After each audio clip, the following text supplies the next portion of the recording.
Hey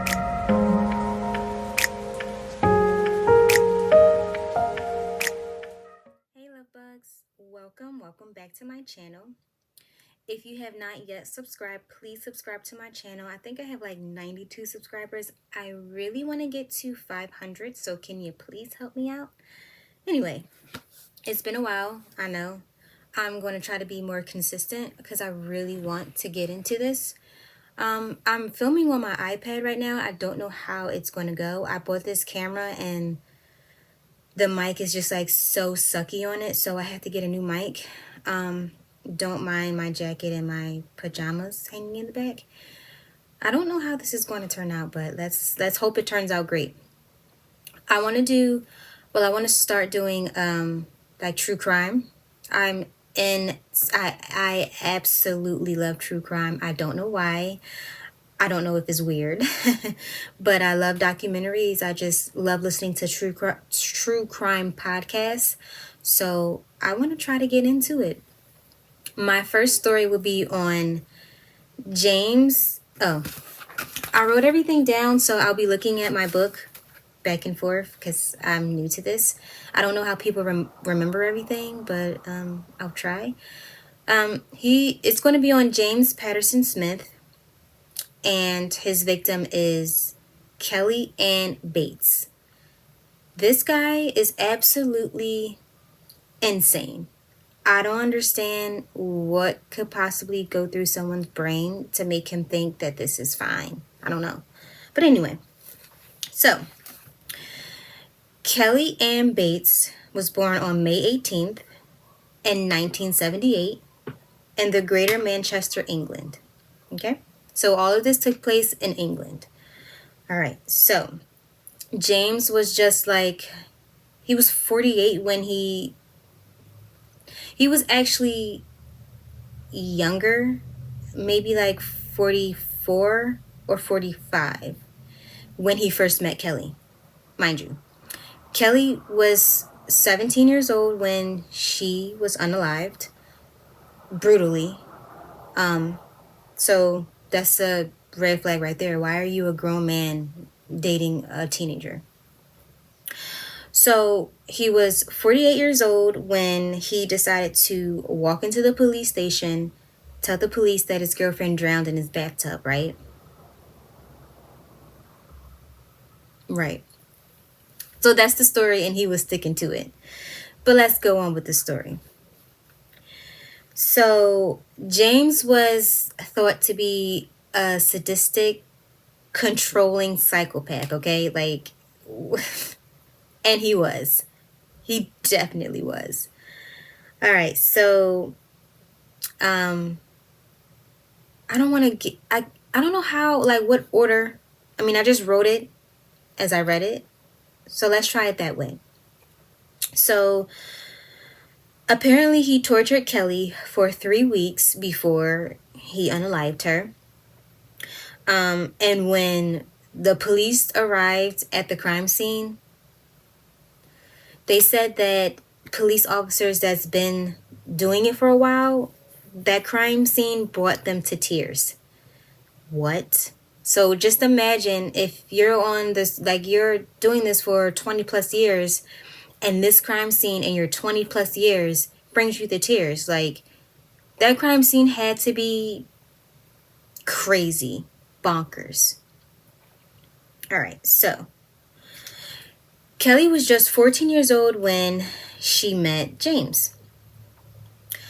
She told her parents that she was in a relation. She had a boyfriend, and I guess a typical parent would be like, oh, okay, well, that's great, honey, because you're 14 years old. You don't think that your 14-year-old is dating a grown man. So her parents just was like, oh, it's just a normal teenage relationship. You know, it's not gonna last. It's just a normal relationship, teen wise. So then she started like staying out overnight, lying to her parents, telling her parents that she was staying out with her friends. But then, like, you're 14, you shouldn't be staying out, really, especially not even asking your parents if you can stay out. I know when I was 14, I was staying at my best friend's house, but that was that. Like, it wasn't me saying I'm staying at my best friend's house and I'm staying with a man. Like, I was not that bold. My mom let me know that I wasn't that bold, so I didn't even try it.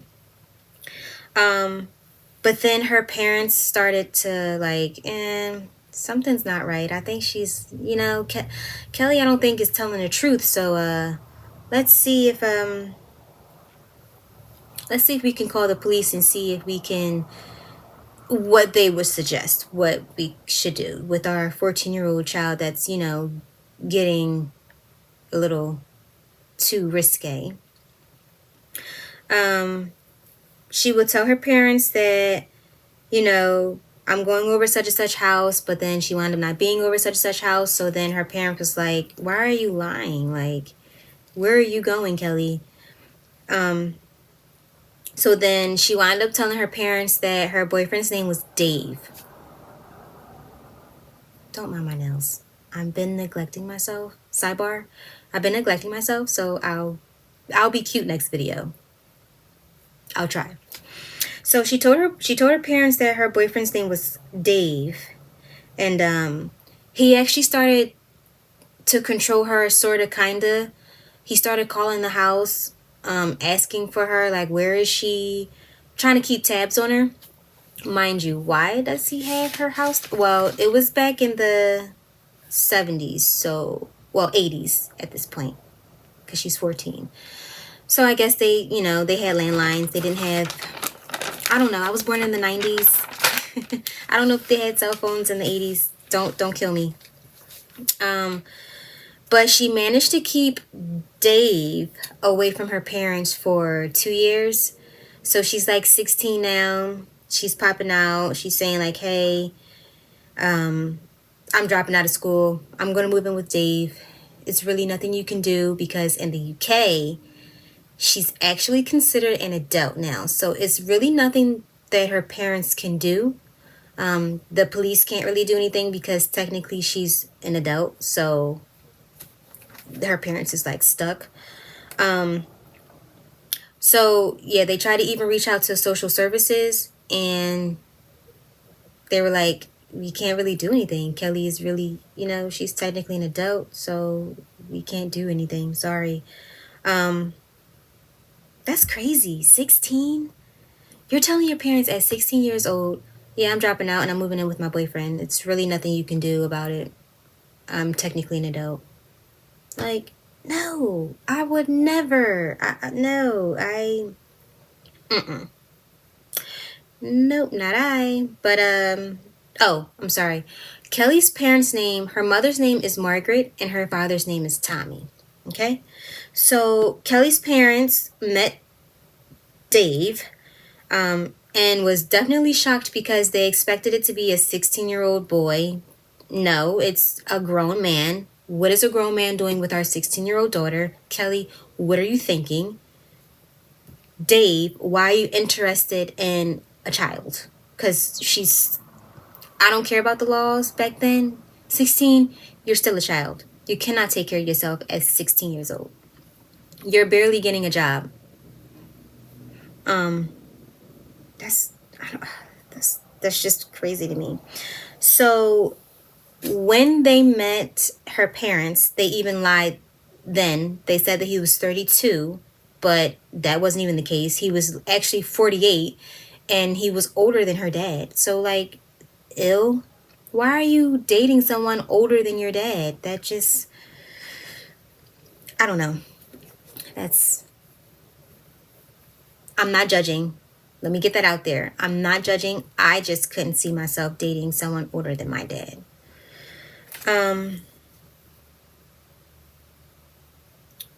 Yeah, 48 and you're 16. I don't know. But once they met Dave, they started seeing Kelly less and less.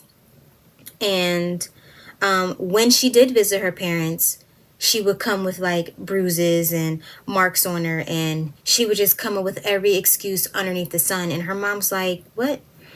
Like, what is going on, Kelly? Like, at this point, her mom knew something was going on. And at this point, I think she knew that Dave was doing it, but Kelly would just get so upset when her mom would be like, why don't you leave him? Like, come back home. We'll take care of you. Just leave him. And Kelly would get like super upset. And I was told that if you do push someone to come away, like leave someone, that makes them go further to that person. So initially, I guess that's what her parents were doing, not thinking that that's what's going to take her to him more. So she would tell her mom like, oh, she ran into this, and her when she fell, something got caught onto something and that made the mark. Like, it just wasn't making sense, and her mom knew that it wasn't making sense. But then again, what can you really do, because technically Kelly is an adult. So meanwhile, James had a history of violence towards young women. And at this point, her mother knew, like I said, her mother knew that it was abuse. The police told her to get Kelly to make an appointment at the doctor's so they can document the abuse, to have like a paper trail. And at that point, Kelly was like, no, you're going to see me even less now. Like, you keep telling me to leave my boyfriend and I don't want to leave him. So, Mom, you're going to see me less now. And in 1995, Margaret begged Kelly. She absolutely begged Kelly to leave James, and that took Kelly over. She was like, you're not going to see me again. And that was the last time Margaret seen her daughter alive, in 1995.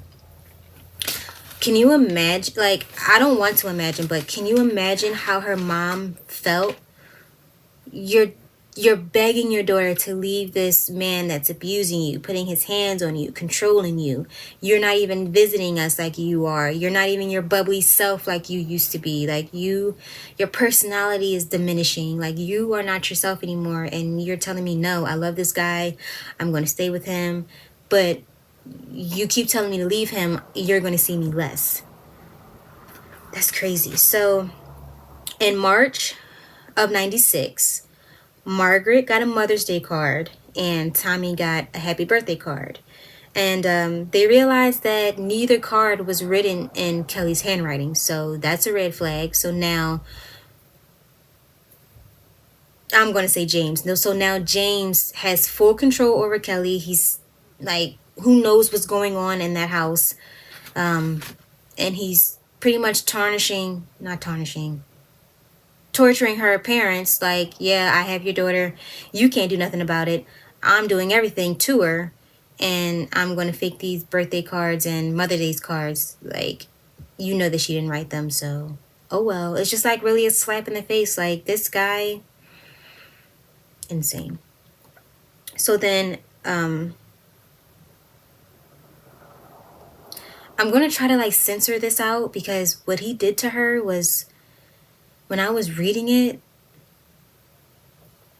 I just felt so bad, like so bad for her parents.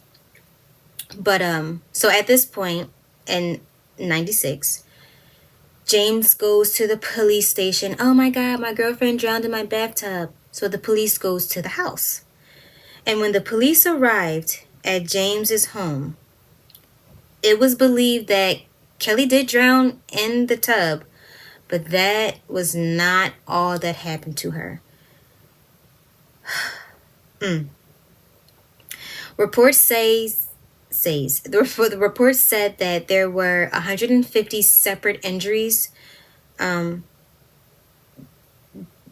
subdued to, well, I don't know if that's, there were 150 additional injuries on Kelly.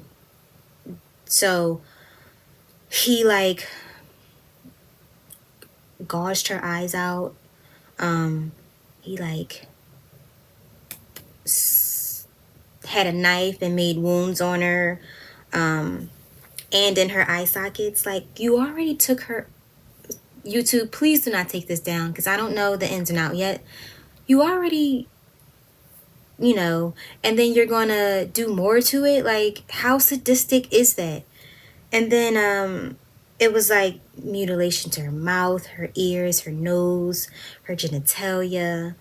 It was just so much. He burned her with boiling hot water. He tied her up to a radiator from her hair, like she was partially scalped. Like, why are you doing all of this to a person? Like, what do you like? What's going through your brain when you just be like, oh, I'm just going to wake up today and just do this to this person? A 17-year-old girl who thought that you were like her man. So it was so much more. You can read about it. I don't want to get, I don't want this to get taken down. But he did a number on her, and I just feel so bad. I feel absolutely bad for her, her parents. Like, she was malnourished. She lost 45 pounds. Investigation shows that James was actually married once, and then he got divorced due to the violence. Then he dated a 20-year-old. I think he got her pregnant. And she said that in the trial, she said that he used her as a punching bag even while pregnant. So, like, at this point, I'm pretty sure he had mommy issues. I couldn't get that much information on him. Like, I really couldn't. I couldn't even get his birth date, which is weird. Every time I searched him up, Kelly came up. So I just took it as that. So I'm just thinking that he has mommy issues. That's why he hates women. But why go after any woman but younger women? I guess because he can control them easier, physically and emotionally. Like, that's crazy. She also said, I don't know this 20-year-old's name, but she also said that they broke up because he tried to drown her. What is his thing? I think that's his thing, besides the other things that he did to Kelly. And then when the trial started, here's the kicker. He tried to blame everything on Kelly. He said that she would taunt him about his mother's death, and that made him upset, and she would laugh about it. And then I'm guessing the prosecutor asked him, well, why did you gouge her eyes out? He says, because she dared me to. Sir, she dared you to, and you did it. What? Like, insane. Insane in the membrane for sure. But the jury definitely did not take long to come back with a guilty verdict. He was sentenced to life with mandatory 25 years. So he had to do a mandatory 25 years. I had to look and see if he was released. Thankfully, he's still in prison because they said that he's way too dangerous to be let out, which is obviously true because I'm pretty sure he'll do that again. He is currently 74 years old. Yeah, so that was crazy. Like, what possesses a I just this that really that really broke my heart because she didn't deserve that. No person deserves to get tortured at all.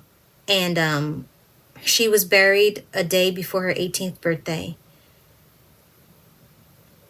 That's really sad. I just I don't know if I don't know if her parents are still alive. I guess I should have checked that but I really feel sorry for them. Her mom begged her to leave him, and she just wouldn't. Not placing the blame, but I wish she did leave.